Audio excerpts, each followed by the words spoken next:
Mapagpalang araw po sa inyong lahat. Panibagong araw, panibagong topic po tayo ngayon. Ano ang bagong langit at bagong lupa? Ito po yung ating papag-usapan ngayong araw sa ating 369 Daily Devotions. Ang topic po natin ngayon ay New Heavens and New Earth.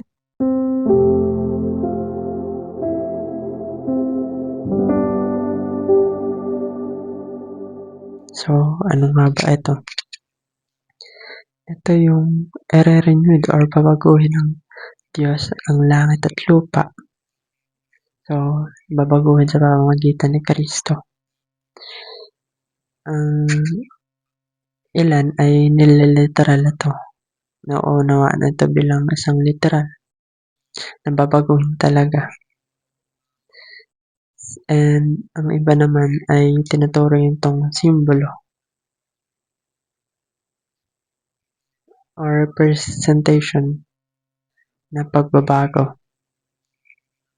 At ang pagtatag ng kaharian ng Diyos. Gayunpaman, ang pangako ng isang Diyos ay mabago muli, at mabuhay ang sangkatauhan na naninirahan sa isang panibagong daigdig. At nananatiling pangunahing aspeto ay pag-asa na taglay ng maraming mananampalataya.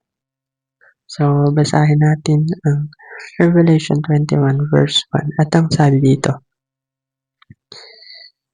Then I saw a new heaven and a new earth, for the first heaven and the first earth had passed away and there was no longer any sea.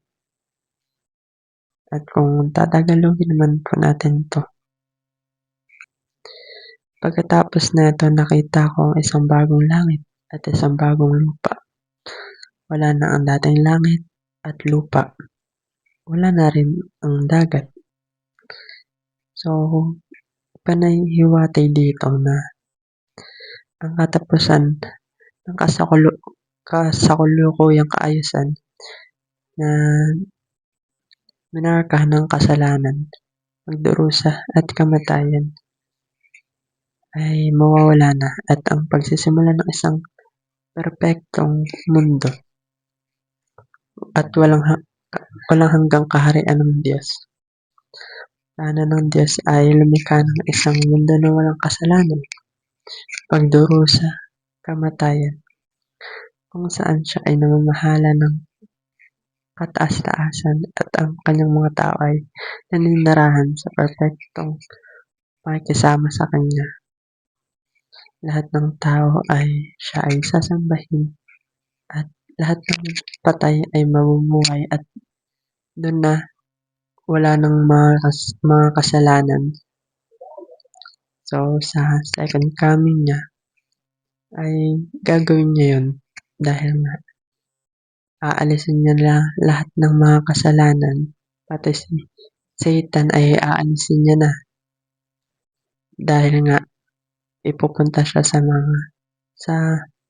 hell, and lahat ng mga matutuwid kahit ng mga namatay na ay mabubuhay at makakasama niya na.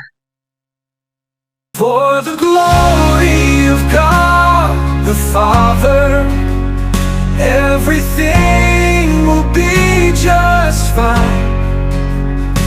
Your joy will return.